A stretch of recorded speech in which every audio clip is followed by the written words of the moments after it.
Right. Good. Okay, I'm Joan Miltenberger, the statewide organizer with the Joint Religious Legislative Coalition. And this particular training is on relationship building, particularly for building commitment and advocacy within congregations and across communities, or ultimately that is an important goal, obviously, of our JRLC network. And we're going to have Kathleen Blake this evening. Kathleen is a district leader from Grand Rapids, Minnesota. JRLC is a statewide interfaith nonpartisan organization. And Kathleen has done wonderful work in the Grand Rapids area and can really speak directly to the work of community organizing and building relationships.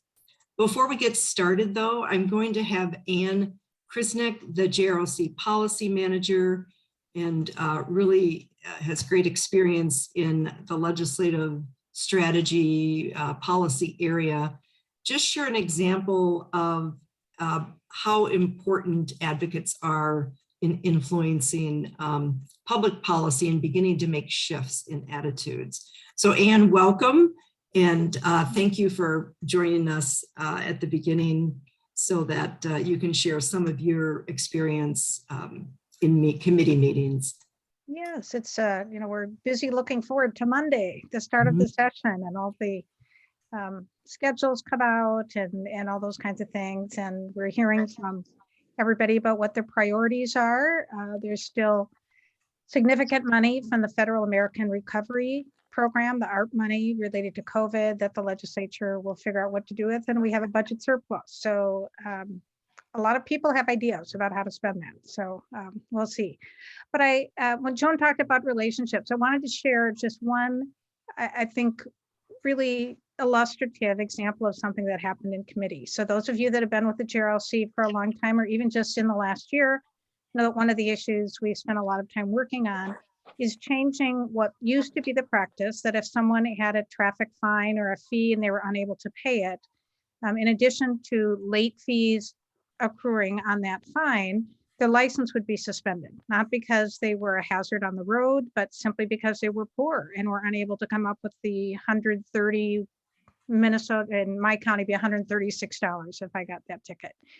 And so a lot of discussion about how this really impacted low-income Minnesotans, that a lot of people didn't have that reserve, and we should change that. And so I'm happy to say that effective January 1, that is no longer the law, that people continue to be responsible for that fee or fine, but their license remains intact, so they're still able to go to work and take their kids to school and be active in their involved in their community. And starting this summer, courts will have the ability to waive or reduce or substitute community service for those fines. So it's really a nice two-part recognition of the impact on low-income Minnesotans, really hitting communities of color in particular hard. So thank you for those who advocated there. But in one of the hearings, there was a young woman who testified, and she talked about she got her first job and had her first apartment and had paid the deposit and all those kinds of things. And she got a ticket, and she was doing what she was taught, what I was taught in driver's ed was appropriate to do. The light was yellow, so she pulled into the intersection so that as soon as the intersection was clear, she could make a left turn. Well, the light turned red, she was still in the intersection and she was ticketed. So she didn't challenge the ticket. She probably could have told her story and explained what happened, but just held on to it and said once she got her first paycheck, she was going to pay the ticket. Well, in the interim, her license was suspended. She didn't know her license was suspended because she changed addresses and her mail didn't get forwarded.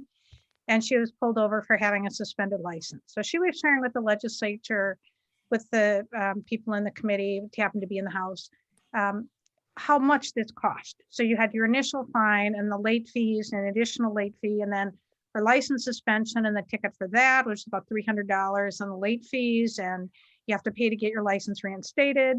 But aside from all of that, one of the biggest financial impacts was on insurance, because once your auto insurance sees that your license has been suspended, your rates go up substantially, and that lasts for a period of 5 years. They're just looking at what do you have in your records. So she was sharing that this was, $4,000 to $5,000 that this cost her. And in discussion, it was good hearing and members were asking questions. One of the representatives asked her in good faith, why didn't you just have your parents pay the ticket and then you could pay them back? And for a number of people who were in that hearing room, we immediately thought, well, not everybody has parents that can do that. That would be a nice solution if people had that.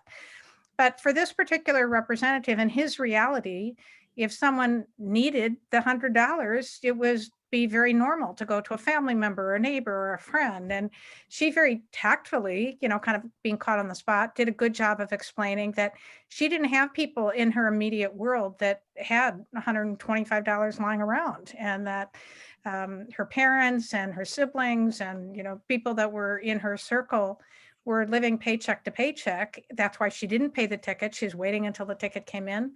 But it was really illustrative of the importance of making sure that legislators are hearing stories of Minnesotans who are struggling. I mean, this was someone who was really honestly saying, why didn't you take this approach? This would have fixed it.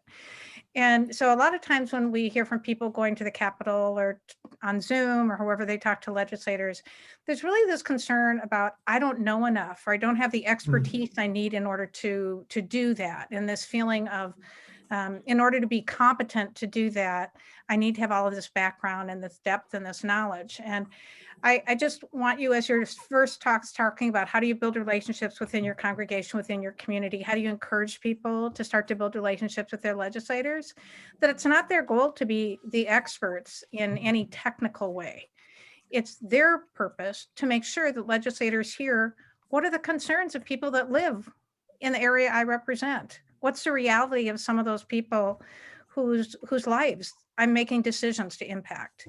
And in churches and in all faith communities, you see people when they're vulnerable, people share things that they might not otherwise. You see people who are concerned about having enough food to fill their own stomach or to feed their family, or people that are worried about rent, or people who've lost the part-time job that helped them make ends meet. And so when you think about you going to talk to legislators or asking to people to be involved in this work, really what you're simply saying is, will you be a conduit to share what's happening in our neighborhoods, in our communities with the legislator? And that is your expertise, and a really, really important thing to share.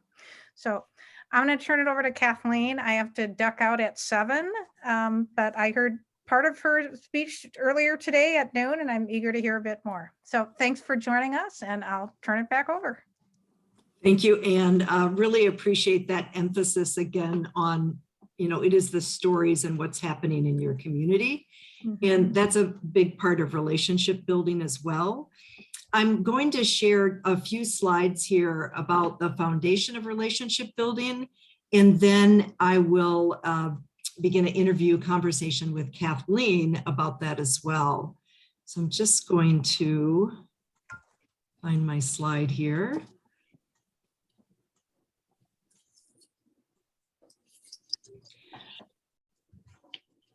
And as I mentioned earlier, Kathleen is our key presenter tonight, who is from Grand Rapids.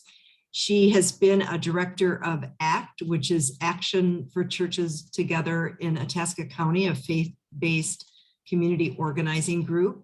She's worked in schools with vulnerable children and with women in chemical dependency treatment programs as well. And she'll talk more about that and give some examples about relationship building, especially after her work with women in recovery. So when we're talking about building relationships, we're talking about something very intentional, and core to relationship building, or what it can produce, certainly is it can strengthen and develop ministries and missions of organizations. It creates community, again, not necessarily bonds of friendship, but community that is focused on a mission. And core to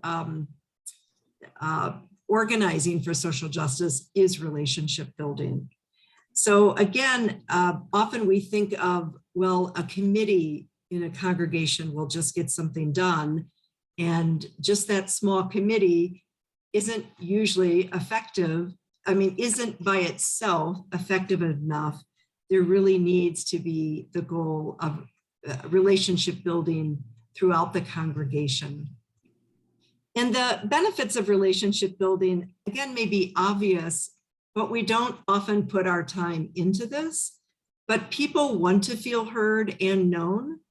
And it's a way to help people identify both their needs, but especially their gifts that they may not even be aware of.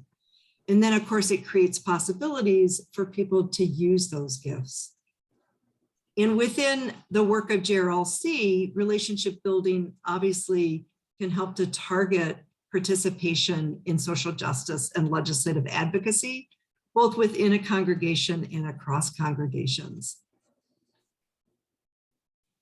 And I like to think about relationship building within our context of the Joint Religious Legislative Coalition as working towards building relationships within faith communities, across faith communities, since we are interfaith, and with community partners. And key is with lawmakers, both as individuals and as people within districts and as congregations or coalitions of congregations and community organizations. So I'm going to stop screen sharing here and sort of turn things over to Kathleen. And I'm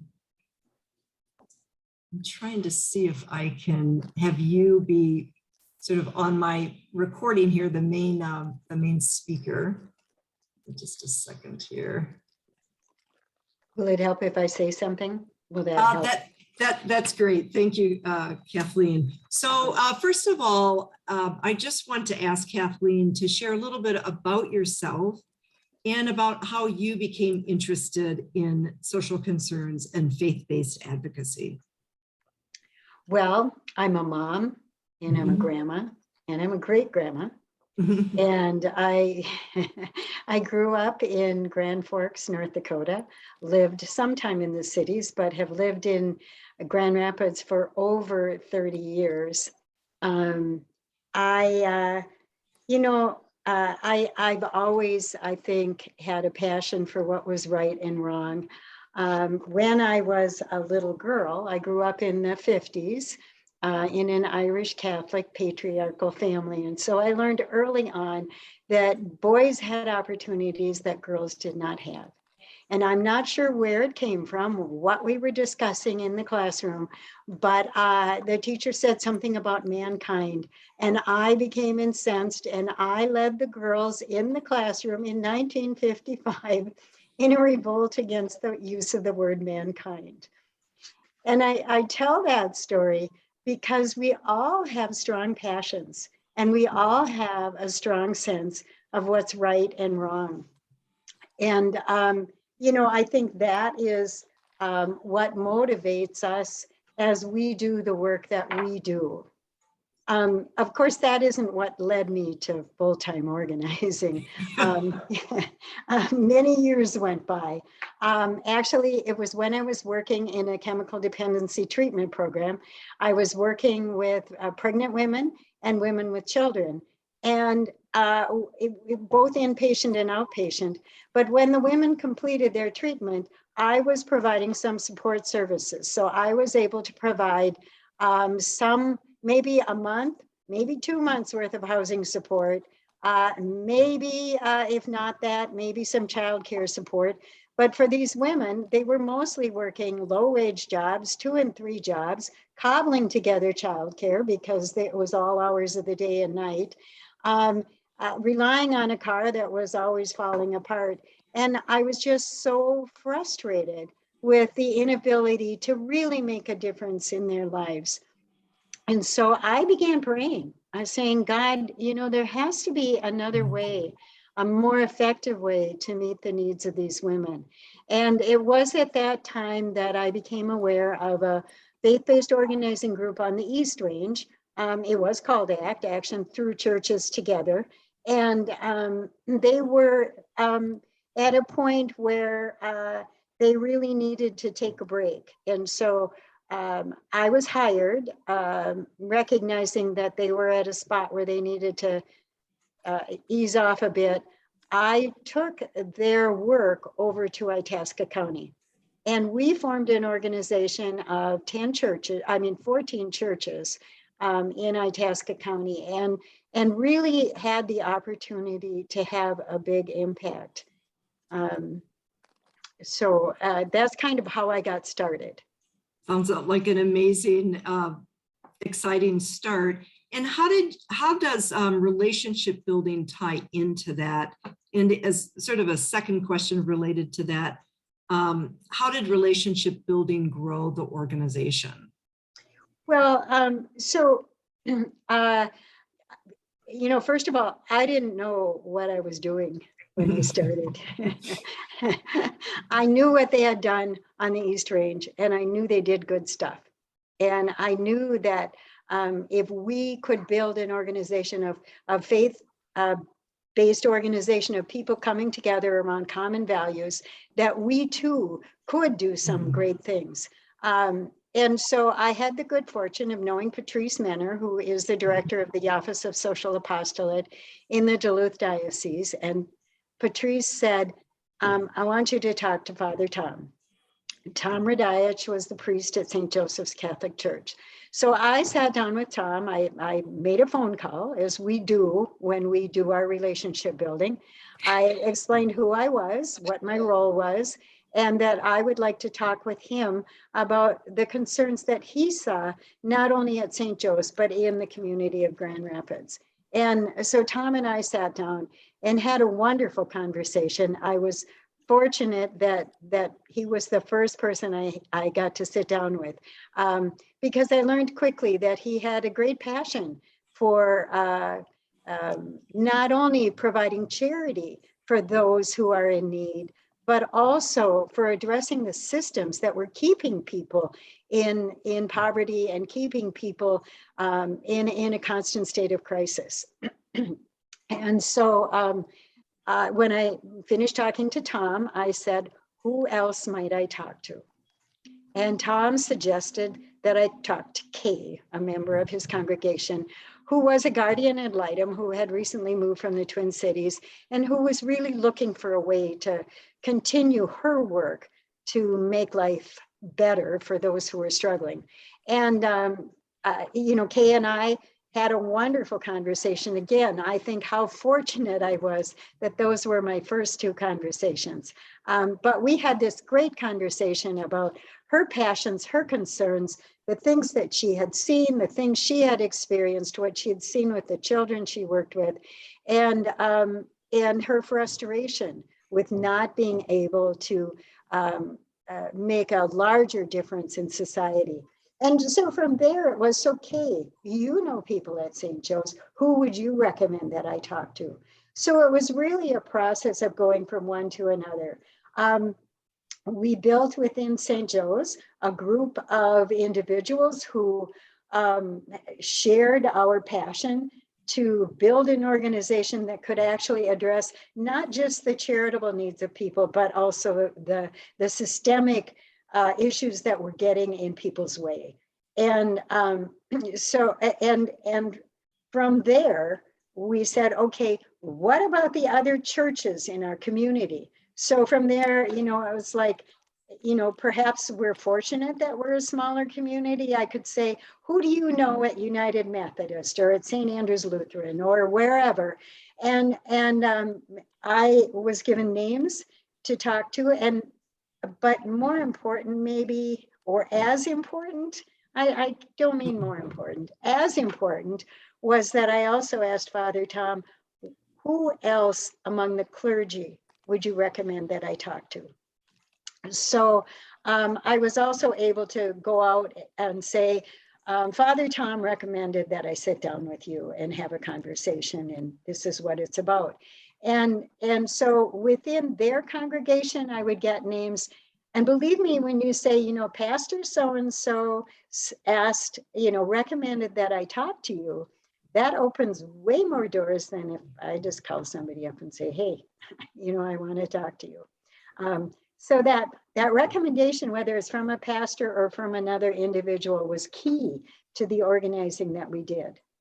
So I'm talking to you about the individual conversations I had, but I'm one person and I can't cover many churches and I can't cover a whole community. So we trained the individuals that shared this passion to do their own, I'm going to call them one-on-ones. It's a sitting down and having that relationship building conversation. We trained them to do that as well. And followed that by, once we had a significant number in each congregation, we had what we called an issues meeting or an issues conference within each individual congregation, and asked people to identify the 5 biggest concerns that they had, that they felt that maybe as an organization we ought to address. And so we had, you know, all these different congregations that we then brought together in a much larger issues conference, and move from there into an issue. I just want to say a couple things. One, I really appreciate that you're mentioning that you didn't do this all alone. And we obviously want to emphasize that for people in congregations within the JRLC network. No one person can do this. And how important it is to reach out, because people often do want to tell their stories and their frustrations and their hopes. I've certainly had that experience when I've called pastors up in the Moorhead and Park Rapids area about their concern about poverty and the number of people using food shelves, and trying to help their congregation understand that there are actions that they can take to resolve those in a more long-term systemic way too.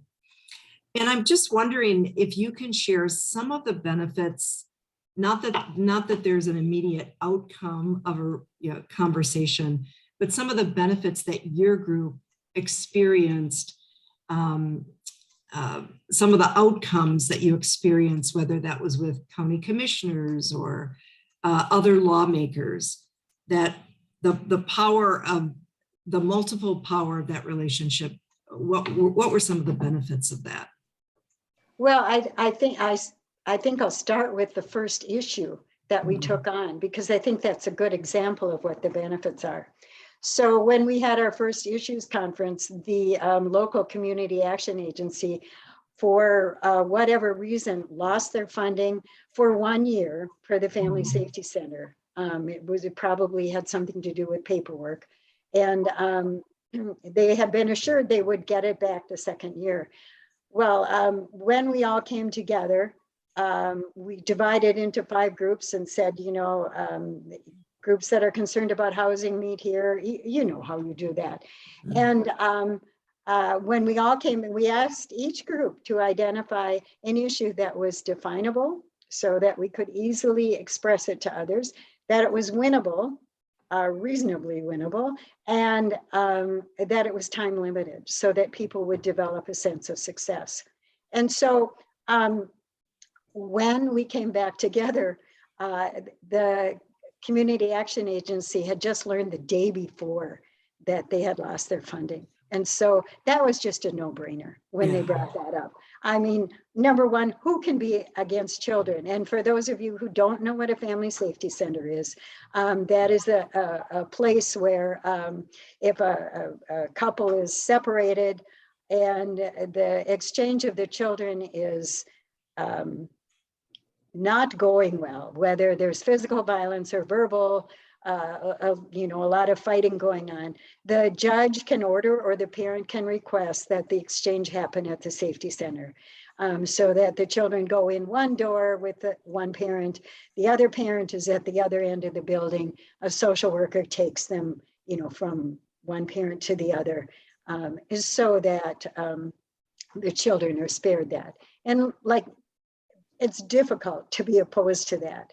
However, the benefit of the relationship building that we had was that very meeting, we asked, is there someone who can do some research on what this might cost, on property taxes. And there was somebody there that was capable of doing that. There was someone there who felt strongly about their ability to write letters to the editor and a variety of editors letters and share them. Furthermore, we said, you know, we're going to set up interviews with the people in power in the community. And when I don't mean just the county commissioners, I'm talking about the school superintendents and the school principals and the chief of police and the county sheriff and the judges. And, you know, the number was, I think we talked to 25, 30 different people. And people like say, well, I can't do that. I've never done that before. But again, because we had built relationships, we could say, well, you know what? We're going to send you out in a team of 3 so that you will always be with someone who has done this before. Now, inevitably, say it was Joan, Ann, and I going out, and Ann, I'll pick on Ann because she's done this forever. Ann had never talked to anyone in a position of power. Inevitably, because Ann was passionate about the issue, Ann would end up speaking. And so people, not only had we identified in advance who had gifts because of our individual conversations, but inviting people into action allowed them to put their strengths into action or to find out that they had strengths they didn't know. So it was really a powerful way of helping people develop their strength and their sense that they can indeed make a difference when they work with other people. So Kathleen, so clearly your group reached out to congregations, but also to nonprofits, to other public entities that could support, make a difference, where you could have some influence to make this family service center a reality, right? So yeah, it just shows that importance really of various congregations that we need to work with those in the community and or the people who are directly impacted by the issue, as you know, being able to speak to the issue too. You know, and often within, you know, depends on your congregation, but sometimes in your congregation, you won't have much contact with those who are directly impacted by the issue, or because of, you know, social discomfort. You know, when we had a son who was ill and my husband was a student and we were struggling with, you know, just paying for groceries, I wasn't about to talk about that in church, you know. And so often identifying and connecting with the organizations that are working with people who are struggling, they can often identify someone who is comfortable talking about their issues. And so that's really key. But also, you know, if I would sit down with a director of, say, the food bank, she could give me a much greater understanding of the issue than I had. I didn't know that more than 50% of the children in Itasca County were receiving free and reduced lunch. That wasn't something I was aware of. And so those organizations give us knowledge that we need. Yes. Yeah, they really are key. And so many people in congregations have some contact, especially as volunteers or board members, with these sorts of essential community organizations, be them Habitat for Humanity or a shelter where they're providing meals, or a food shelf, or, as you said, a community action agency. I just want to go back to something you said earlier. We've used the phrase one-on-ones and relationship building. And I know sometimes the phrase one-on-one has gotten, well, anyway, I was going to say gotten flack or been misunderstood. So can you tell us a little bit about the difference and how the two work together? Well, I think one-on-one is a part of relationship building. It's just a tool for relationship building. And I think we know that if we're going to hold a meeting, at least my experience and the experience of many others that I know, is that you send out an email, you put up a flyer. Nowadays, you would send out a tweet or put something on Facebook, and that may bring some people to your meeting.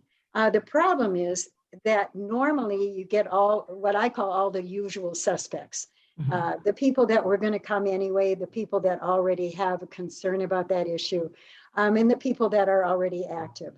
By sitting down and building a relationship with an individual and connecting with what their passions are, I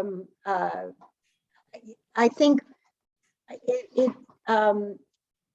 it has the impact of helping them be more clear about what their passions are, but also it helps them to see that they're not alone, that they're, we all get frustrated. We see the same problems over and over, and it just seems like, there's nothing we can do, and it's true. Alone, we usually can't do much. And so when we use this individual one-on-one conversation, which is basically relationship building, what we're doing is we're helping people become clear about what their passions are. And sometimes they even find that they have words for what's been rattling around in their heads, and they didn't know, exactly what it was, but you've given them words. You've also let them know that there are others who share that concern, that they're not alone, that you are with an organization that is building power, which is the ability to make a difference. So not a word to be afraid of. You're with an organization that's building power in order to impact these issues. And you help them identify some of their strengths. I was talking with a woman the other day about a meeting that she had, and I said, so, I noticed that there were people there that I don't normally see at these kind of meetings. How did you get them there? And she said, well, I went out and I talked to, and she started naming various people she had talked to. And I said, so you have some really good organizing skills. And she smiled and she said, oh, I never thought of myself that way. And so, another woman, I remember saying, boy, you have really an ability to just list things right down the, down the list. And I'm kind of go all over the board. That's a really important skill. And she hadn't really seen that as a value in her life. I think particularly people who haven't been involved in community action, for them to identify those skills and strengths, again, allows them to come out and be a part of what we're doing, because suddenly they say, hey, I can do that, And the other piece is, as I said before, when I go to people in organizations, I'm gathering information that I don't have and making more connections, which expands the group. Right, which are very key points. I just wanted to mention to the folks here too that we do have some slides that summarize some of these points that Kathleen is making about relationship building and one-to-one. So I can share the slides and we can go over those towards the end of the time tonight. And we do want to make sure we have some time for comments and questions. I know I have some other questions yet about, like, how do you set up your first conversation and what are the steps? Do you want to take some questions now, Kathleen, or do you want to go ahead and share a little bit more about the practical parts of setting up a conversation for relationship building? I'm open to either. So if there are questions now, I'd be happy to answer them.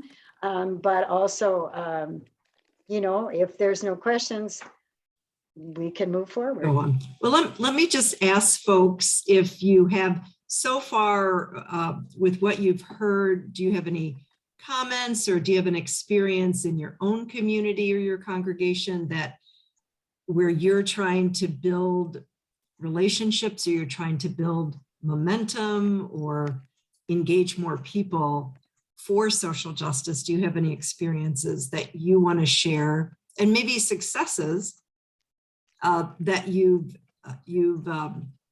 made possible, or challenges, if you have anything that, and you don't have to raise your hand or anything. Barbara, go ahead. Okay. I volunteer with Beacon Interfaith Housing, which definitely uses this very same approach. Mhm. And it is a very effective approach to have these one-on-one conversations and to get people involved in the legislative process and providing affordable housing to those who need it. And how was that experience for you at the beginning? Did you just wholeheartedly move into it, or was there some, I mean, did you have to get pushed a little bit, or? Yeah, and still don't do nearly as much of it as I should do, and because it does work. It's definitely the way to go. But I just get busy doing other things. Mhm. I have to make it part of my schedule, and Yes, I haven't managed to do that yet. that's definitely what we were saying, that it is something that has to be intentional, and there's solidarity when you know other people are doing it too, Right. for this larger organization. Joan or Rick, do you have anything too that you'd like to share? And I'm not trying to put you on the spot, but just thought I'd check to see if you've been involved with one-to-ones before, or relationship building, community organizing. I can ask a question. I wondered, Okay. when you have one-on-ones, you really investigate people's passions, and you find out what issues they really care about and what motivates them. But in the same time, you've got something in the back of your mind about this is the direction or the issue that you're really focusing on. How do you, what do you do then? You just like put people in the bank sort of and use later when they, I don't know. That's a great question. And I'll let Kathleen talk about that a little bit. Well, I don't consider my in the back of my mind, it is sort of a recruiting conversation, but I know that a portion of the people that I talk to are not going to say, hey, sign me up, I want to be part of that. I don't go out and intentionally say, I'm the chair of the Peace and Social Justice Committee, and I want to know if you want to be on our committee. I do say, as a member of this congregation, I haven't had a chance to know you. I'd like to know, as the chair, I'd like to know what your concerns are, and what direction you'd like to see the church go. And I do take notes after I have a conversation with somebody about what their concerns are, so that, sometimes in the conversation, I might say, sometimes they say, hey, is there a group I can get involved with? And they're like, yeah, reel them in. But sometimes it's just a matter of knowing that so-and-so really cares about driver's license suspensions. And that's not something JRLC had taken on before. But now I know that JRLC is doing this, and they've kind of said, I don't like politics, but I know that they care about that. So I'm going to give them a call. That's last year's issue, but I'm going to give them a call and say, hey, we're working on this now. And I know you have some powerful stories, or I know you really care about this. And I wondered if you'd like to be a part of that. And so I always have a note as to who I can go back to. Rick, did you have a follow-up question for that, or no? Okay. And Joan, do you have any comments or questions? I know you're very engaged with the Sisters of St. Joseph and a number of their ministries. Well, I would just like to affirm what Kathleen has said, because you can try and put out flyers and invite people to come to a meeting, But it really is that one-on-one, getting to know what people's concerns are, what their interests are, what their energy is. I live in a senior residence, senior community, and many of the seniors don't have the energy anymore that we had when we were in our 50s and 60s. And so you measure that. And what are people able, I like that phrase earlier, that what's doable? And to find out from them where's their energy? What can we achieve? We had, just quickly, we had Senator Marty come and talk on poverty and what has happened with that whole issue that the Commission to End Poverty by 2020, of course, we know that that was disbanded. And so where are we now? Because we certainly haven't ended poverty. And as a result of that, 11 people signed up to do a follow-up. And it was the energy and the inspiration from Senator Marty who put this together, and we immediately grabbed onto it because we don't want to lose it. And so, yeah, the one-on-ones are hugely important. And I find here, now that I'm retired and have the time to be able to engage with folks over a coffee hour, even with COVID, we are able to do that and are on our way to creating a justice working group here at the village. And so, but it's through I think the important thing is it takes time, it takes energy, it takes commitment to be able to do that. And I think that always has to be measured. Mhm. Yeah, thank you for sharing that, all of you, Barbara and Rick, as well, for sharing your questions and your comments. I think at this point, Kathleen, I'll see if you have any responses that you want to make, and then I'll go through the slides and see if there's any final comments, questions, ideas too. Do you have any other comments you would like to make based upon their sharing? Well, I appreciate your sharing, and as you said, it does work. It makes a difference when you have that individual connection. In terms of meetings, I may have the individual connections, and the people that have been trained may also have those individual connections. But when we set up a meeting, we again make at least a phone call to invite people to the meeting, not just, okay, we're going to have it, because again, it's another personal connection, and people respond to personal connection, and that just makes a huge difference. I think the other thing is that we talked a little bit about, our group met, several churches together. And you know what? I just lost my train of thought. Well, while that's coming back, I wanted to ask you too about, you talked about, of course, meeting with clergy, and the other folks that are important to meet with, of course, are some of those community members, those community leaders. And do you do anything different at those meetings, setting up the meetings with folks who are community leaders as opposed to congregational leaders? And maybe it's very similar, but are there any differences that you would talk about? Well, I think with clergy and congregational members, I often talk about my faith, their faith, what motivates them, what are their values, and I think, very often among people of faith, it is the values that they grew up with, the values that they currently hold. When I'm talking with community members, community leaders, we're pretty limited up here. We have a Unitarian Universalist group, but other than that, we don't have a synagogue, we don't have a mosque. So I speak generally, when I speak about people of faith, I'm talking about the Christian faith as a rule. But I speak to people who are not involved with any churches. I speak to people in organizations.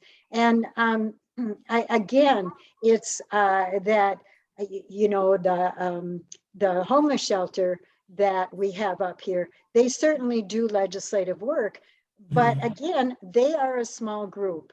And if the director of the homeless shelter talks to the legislators, that's great. He has a little more credentials than the normal person who just lives in the community.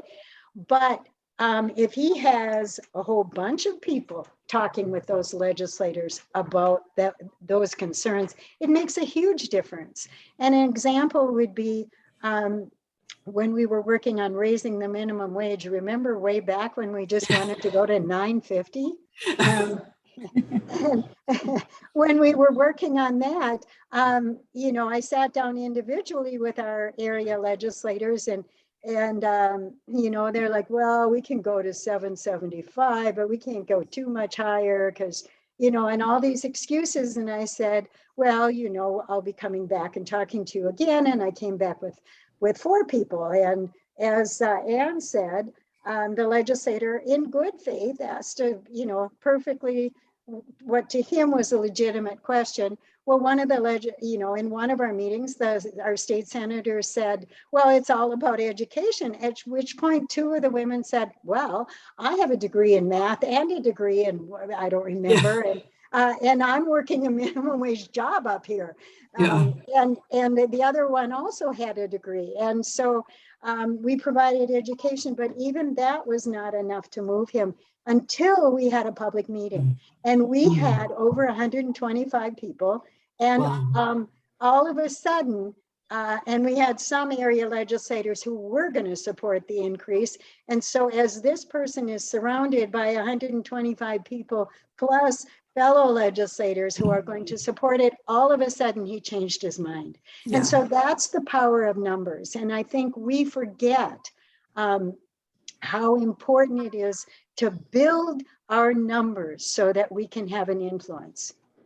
And clearly, if lawmakers aren't hearing from people who care about this issue, they're going to be listening to other voices. That's true. That have other priorities. And as people of faith, by not putting our values into the public arena, we're diminishing the community, the quality of life in the community when we do not act. So numbers are clearly very, very important. I just want to add one other thing, and that is, here's where I lost my train of thought. In going out to other congregations, sometimes the idea of advocacy, and even more so social action, is scary for people in congregations. Pastors are afraid, what are people going to do? People in the congregation are afraid. And so often, one of the ways to reach out is with those charitable works that we do together. So we have a coat drive in the community. A number of the churches come together around that. So that is sometimes a way to begin the outreach and begin to talk about how great it is that we're doing this and what's missing. What else do we need to do? The both and I think that's continues to be for many congregations an issue of how to both and how to help people doing service to understand the underlying systemic issues. Yes. When I worked at St. Olaf Catholic Church downtown Minneapolis in our outreach program, and I would see someone, for instance, without teeth, and that they're using the food pantry, they're not getting the nutrition they need. And of course, I'm thinking about the lack of healthcare for dental work, and that it's unaffordable. So I think we have a lot we can do to help people bridge the gap and help look at the systemic issues that underlie so many of the gaps that we see in our community. And sometimes people are just not thinking about that. But as you said, it is really key. And I know within the Catholic tradition, we have the 2 feet of charity and justice to help people think about how do we walk with both of those feet? How do we live our faith with both those feet? So I'm going to just stop here and probably go through the slides quickly. But I want to ask if there's any other questions or comments before I do that. This is sort of off the subject, but the caucuses are coming up. Yes. And it's a perfect time to get people together to do resolutions so that it's not just one voice supporting an issue, but maybe there's 5 or 6 or 10 or 20 or whatever resolutions coming before a particular precinct or whatever. Thank you. That's a great reminder, which I forgot to mention in our email blast. It's like, oh, that's a week from Tuesday. It's this last upcoming Tuesday. Yeah. So, and what a great example of when, to be with others and bringing together resolutions and being part of that democracy, as it's happening, for sure. Any other, Rick, you had a comment?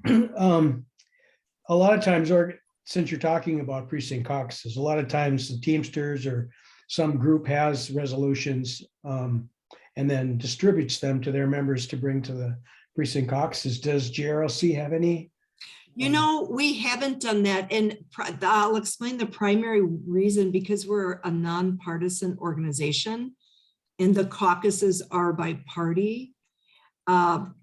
We can't formally use that avenue for influence. We can certainly, informally recommend our members go to caucuses. They look at our legislative agenda before they go. They express their opinion, but formally we can't submit a resolution since it's a party process. There's lots of other organizations that do it. Because lots of the issues are nonpartisan. For example, Ending poverty. Well, housing, right. property. Right. All the issues are nonpartisan. I think it's when it gets down to specifics of recommending candidates or. Oh yeah, not that. No, Right. I'm talking about issues, not candidates. Not the candidates. Yeah. So- And as long as you present both the Republican resolution form and the Democratic resolution form, I would think that would solve that issue, but I'm not a lawyer. Yeah, and that's I'm something, not a I think politician. our board, I should mention, is going through a strategic plan, and I know they're looking at how to broaden our the input that comes to the board as well, and how to have representation from more groups. I would say people of goodwill, and how to have a very separate nonprofit from one that can do more partisan work, I'll say. Anyway, I know there's planning for that right now. So there may be more movement on that as the board moves forward with that. So I'm just going to end by screen sharing again, just to highlight the, let's see if I find the right one here.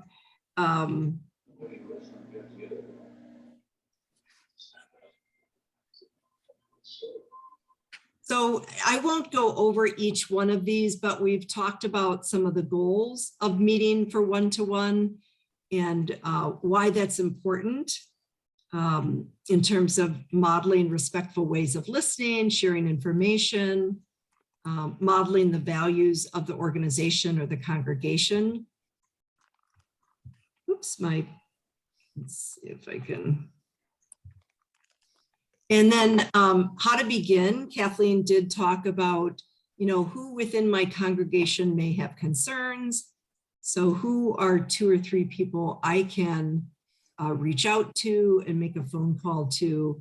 We realize in greater Minnesota, there certainly may not be a formal social justice committee or even within the Twin Cities within a congregation. So how do you begin to identify others who may have this interest that they don't even know about? And then, of course, setting up the meeting, how to be clear with yourself about the purpose of the meeting and sharing that with the individual. And as we said earlier, making those arrangements by phone so that it's very personable and doesn't get lost in people's email system.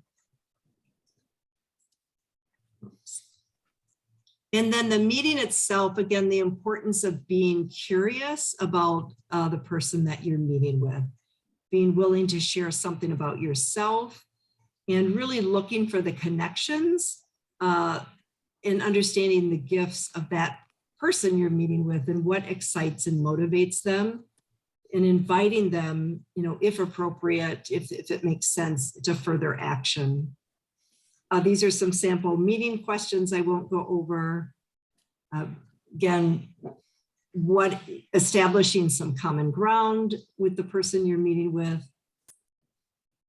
We'd like to emphasize, it's about more listening than talking, which again, all of you know. And then ending the meeting, making sure that if a person does show interest, or there is a door open, that you extend an invitation to do a follow-up meeting or provide information and share information about events and ways for them to get further involved.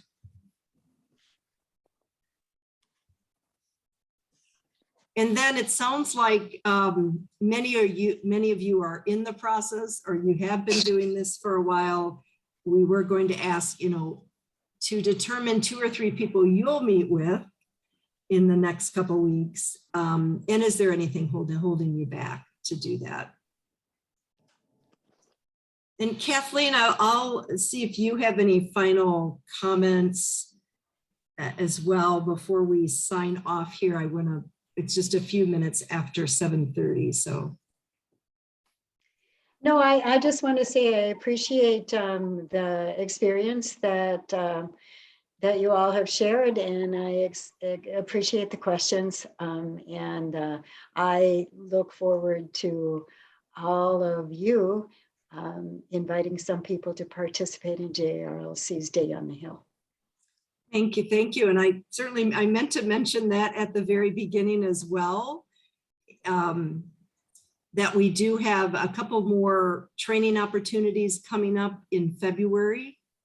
Again, especially for folks new to legislative visits and facilitating legislative visits. And then our Day on the Hill this year again is online in the evening, with a goal of having legislative visits the following 3 days, the 16th, 17th, and 18th. So you can find more information online. It's easy to register. And if you would like, I can share these slides with you. I think we probably have everyone's email. And if we don't, you could also email me as well. But I just want to thank everyone too for being here this evening. And if you have other comments, thoughts about what works well within your congregation or organization, send me an email and let us know. We always like to hear more about what's happening within your communities as well. Joan, I would be interested in your slides. Okay, I can send those to you, Joan. Thank you. So thank you all so much, and enjoy the caucuses. Sounds like there's a number of options in person or virtually, so be a great opportunity to get energy focused on this session and this coming year. Thank you. Peace to you all. Thank you. Thank you, everybody. Thank you, John.